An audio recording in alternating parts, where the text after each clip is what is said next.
Chapter 3, Part 11. My name is Kosuke. Kosuke Kisakata, the man said, finally revealing his identity to Eiji. Kosuke, nice to meet you, Eiji returned. Are you sure you want him to know that? Doremon asked, concern creeping into the voice. Eiji didn't get the feeling that he was a particular concern, so much as Doremon was just generally wary of everyone and everything. The attitude was only jarring in contrast to Lugamon's self-absorption and Pulsemon's impishness. It's only fair. And here I thought a healthy bit of asymmetry made for easier negotiating. That's an unusual last name, Kisakata, Eiji said, breaking up the pedantic argument that was brewing between Kosuke and Doremon. It supposedly has roots in northeastern Japan. It's written with the kanji for elephant and the gata half of Niigata. But I've lived enough of my life online that I don't get many opportunities to use my real name these days. The advent of Grimm and its suite of economic services meant a full-time codecracker could basically live the entirety of their life online, to the point that the handle or account name could for all intents and purposes become their real name. So, who are you looking for, Tartarus? Lugamon asked. Yeah, you said they were someone important? Eiji added, finishing for more info. It happened when I was in university. So, like a long time ago? Eiji said, half joking. I have a feeling this is gonna be a long story, Lugamon muttered as they sat down. Eiji, the discovery of the digital world, of Digimon themselves, of mind-linking technology. All of that came into being before you did, Kosuke said. Eiji started. That long ago? They didn't exactly teach the history of the digital world in schools, nor were there many 5-minute videos summarizing its history on the net. Then again, that also meant he couldn't fact-check these statements if he wanted to. I was one of the first people to mind-link. Back then, the hardware was the bottleneck that prevented us from doing it for too long. It was far less precise in its infancy, making it far more dangerous than it is today, he said, glossing over the more technical details.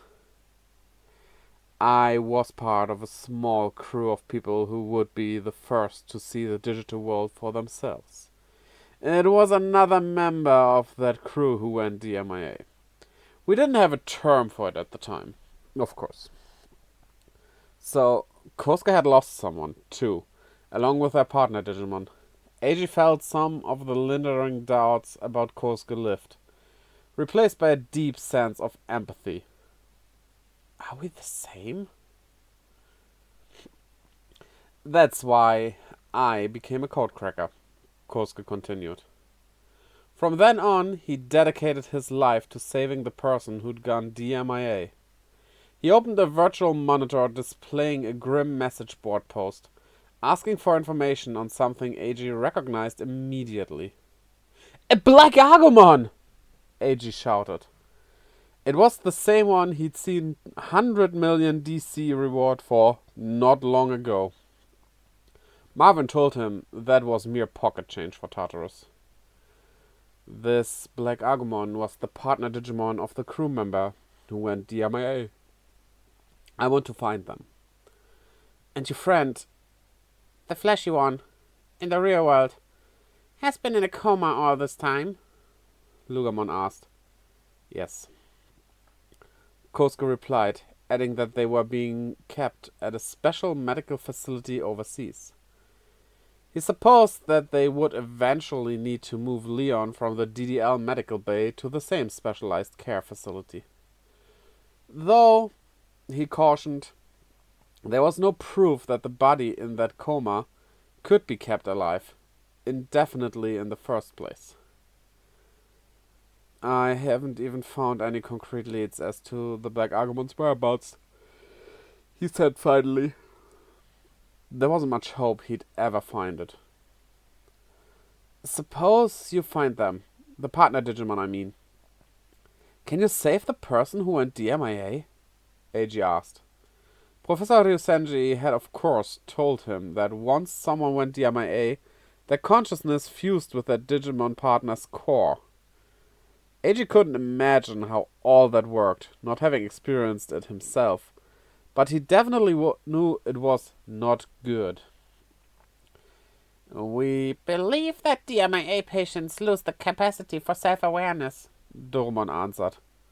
Huh. Eiji said tentatively. He wasn't quite sure what that meant. Supposing that a Digimon who goes DMIA does not return, we expect the fusion of a person's consciousness with the Digicore would lead to severe errors in the partner Digimon as well. Kosuke continued, following another tangent entirely. If the persons were merely unconscious, the Digimon themselves would at least send messages to the person's codecracker or hacker allies. Or worst case scenario, the Digipolice. Theoretically, anyhow. There were no known cases of this actually happening. What was worse, Leon and Kazuchimon had fallen through a vortex into the depths beyond the firewall. Even if he did manage to escape from the Royal Knight, he'd have almost no hope of finding his way back.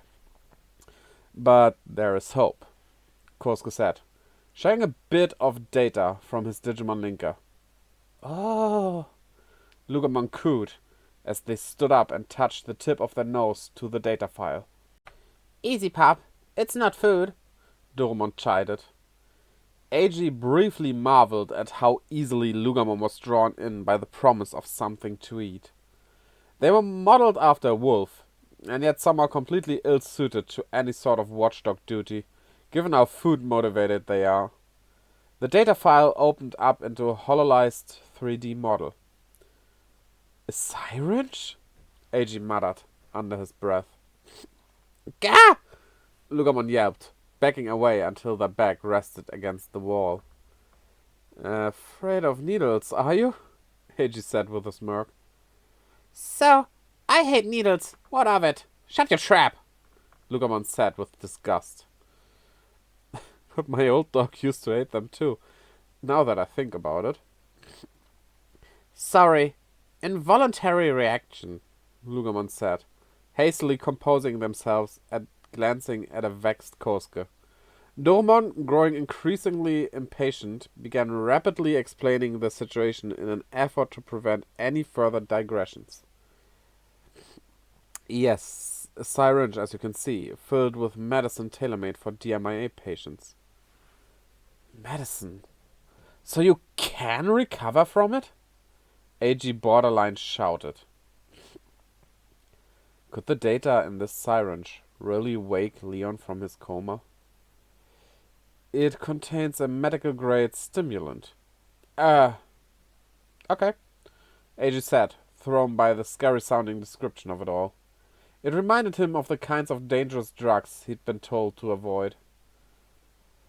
It should, in theory, peel the human consciousness away from the Digicore, granting a window for self-awareness to return. And you're sure that's possible?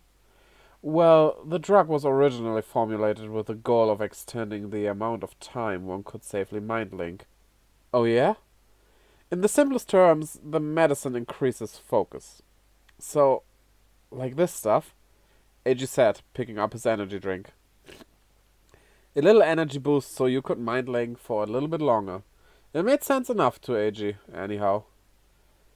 The side effects prevented it from being widely used, but it showed promise as a drug that might be able to separate DMIA patients' consciousness from their partner Digimon's Digicore, entirely in AI-simulated trials, of course.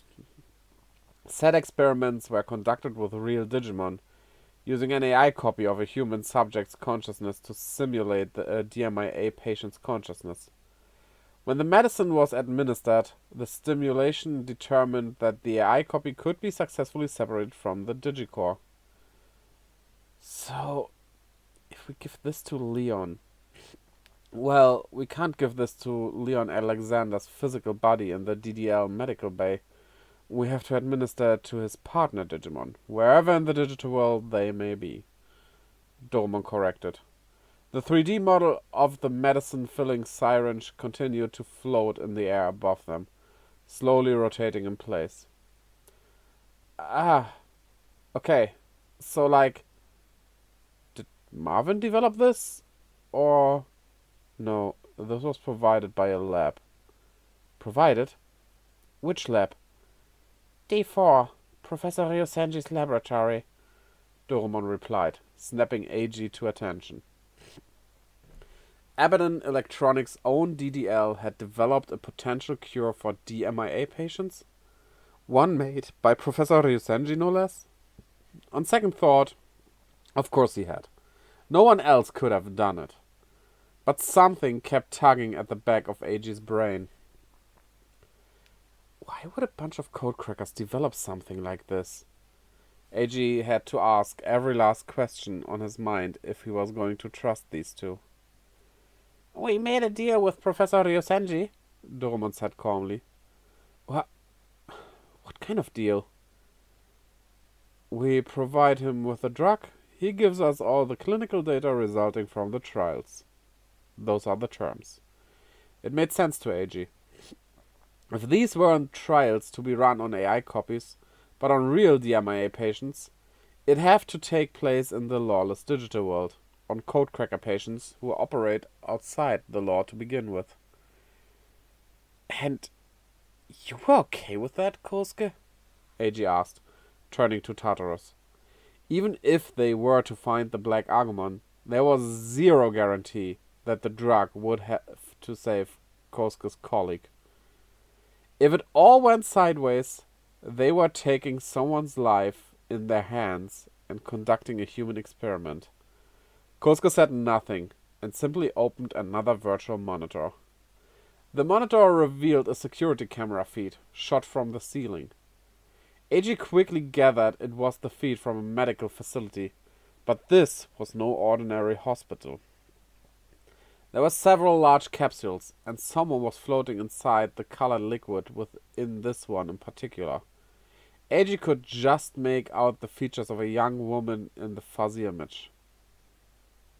Is she the one you lost? This is the only way I get to see her anymore.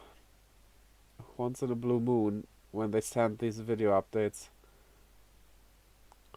Her body is just barely being maintained and nothing more. We don't know what will happen if we successfully administer the drug and she regains consciousness. If she regained consciousness at all. The simulations suggested she would, but they were just that. Simulations. This drug has given me hope, Kosuke said, closing his hand around the data in the syringe. You trust Professor Ryosenji, don't you? AG said without thinking. Do you not? I do, absolutely, AG replied without hesitation. Knowing the drug came out of D4 is enough for me. Not to mention I'm a wanted codecracker, and here you are in the real world coming to me with all of this. I believe you, and I trust Professor Ryosenji. It all wove together perfectly in AG's mind. If they both trusted the professor that much, they could trust one another too. So, can we count on your cooperation, AG? Lugamon? Doromon asked. Yeah, you're in too, right, pal? You bet. I jabbed the needle right into that little spark plug's butt myself, Lugamon gleefully answered. How wonderfully crass, Doromon sniped. That's enough out of you. You wanna go? Okay. Let's stop there before we do anything we'll regret, AG said, trying to placate his partner Digimon. AG was once again reminded just how much Lugamon hated being looked down upon. AG wondered if it was some sort of wolf-like pride hard-coded into their being. Fine, whatever. That goes for you too, Dorumon. Or should I be directing that to Kosuke? Which one of you is in charge here anyway? AG could tell it was just his own perception and personal hang-up, but he couldn't shake the fact that a codecracker of Kosuke's considerable talents shouldn't be letting a Digimon, one of the tools in his vast codecracking toolbox, run the show. We both are. Dorumon and I run the SOC as a team, Kosuke answered. Wow, really? So Tartarus is actually two people? AG said, his accusatory tone crumbling into genuine admiration. If it helps you to think of it that way, sure. Dorumon, much like your pup's evolved form, controls one of the Wall Slums districts as well. Ah, is that so? Lugamon said, turning to Dorumon. Just like the wolf of the 9th district, yes. A district that is of great interest to the SOC in its own right, Kosuke added. It stood to reason that there were more partner Digimon running some of the other districts as well. So, we're looking for Leon and Pulsemon. You're looking for that Black Agumon. Do you have enough of those DMIA meds to go around? AG said, summarizing the matter at hand in an attempt to refocus the conversation. We have just one on hand, Dorumon said gravely. Given its D4 classification, it wasn't something that Abaddon Electronics wanted more than one copy out in the world, even if it was easily replicable data. I will ask Professor Ryosenji for another dose. It's Leon, he'll probably make one for me. No, so long as we can recover the Digimon, that's enough for now. Hacker Judge's partner Digimon, that is. Oh, okay, sure. This was to be a recovery mission like any other, then. Find the lost Digimon, capture it, and deliver the dog to Professor Ryosenji. The medicine would then be administered at the much better equipped D4 facilities. Right, so let's lay out the situation, AG said, glancing between Kosuke and Dorumon. I very much doubt you, the vaunted leader of the SOC, have been haphazardly looking for a lost Digimon. You've got the possible DMIA cure on you, but now we need a plan for this little search party. Well. Look who's on top of things, Lugamon said, offering AG the rare, genuine compliment. About that, Kosuke stood up and issued a command to Dorumon. I've got a car pulled up out front. Gather anything you need to take with you and come with me. No need to change. You're fine to come dressed as you are. Right now? What's the rush? AG's voice quivered. It's not safe here. The Digipolice will arrive before too long, Kosuke said upon glancing down at his phone. Are you serious? AG yelped. He heard a car pull up in front of his apartment. Was that the cops now? No, it had to be the car Kosuke mentioned. Self-driving cars were all over Denrin district these days. He must have called it to the front door with his phone. We'll head to my safe house, Kosuke said, following Dorumon as they walked toward the front door. Oh, a secret base! AG had read plenty of manga with safe houses in them. Tiny, unassuming houses tucked away in places few would tread. I'll explain more once we're in the car. This is the SOC's last gambit. We're rebooting Operation Tartarus. Operation Tartarus? AG said, turning to Lugamon. Well, were we supposed to cheer for that, do you think? Lugamon asked, turning to AG with a puzzled look. I've explained the terms and what's at stake. Are you coming or not? Kosuke asked pointedly. Yes, lead the way. There's no turning back. Be prepared to say goodbye to your old life. No more 3-mat apartment. No more meager savings. No more laws. No more whatever AG thought he knew. Once you delve into the network, It was just the data of your consciousness and the partner Digimon to which it fused. Nothing else mattered. You could break free of the real world, then transcend it. In that case, I have nothing to regret. More importantly, I now know I have nothing to fear, Eiji said resolutely. There's been this hole where my heart should be. All my losses hollowed me out, and I'm done waiting for someone else to fill me back up. It's time to act, no matter how scary it might feel, or how far from home it takes me. I have to do whatever I can, Eiji said resolutely. Kosuke nodded approvingly.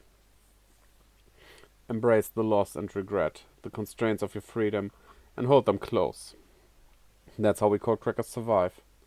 That's the only way I know how to live, Eiji said with a smile. Freedom for the network. Freedom for the digital world. I won't pretend I know exactly what you've been through, but you're always welcome to dump your consciousness into my digicore. I won't even charge you for the privilege, Lugamon said, muscling their way into the conversation. Oh, Lugamon. I'll even come to play with you sometime soon, if it'll help with that hole in your heart, Lugamon said. Eiji simply reached out and placed his hand on the interface on their head. Lugamon gently leaned into it. I'd love that, pal, Eiji said quietly. You got it. Kosuke looked on approvingly, emboldened by the newly strengthened bond between Eiji and his partner Digimon. Then our target is the gateway. We're going to code crack our way into the depths of the digital world, he bellowed.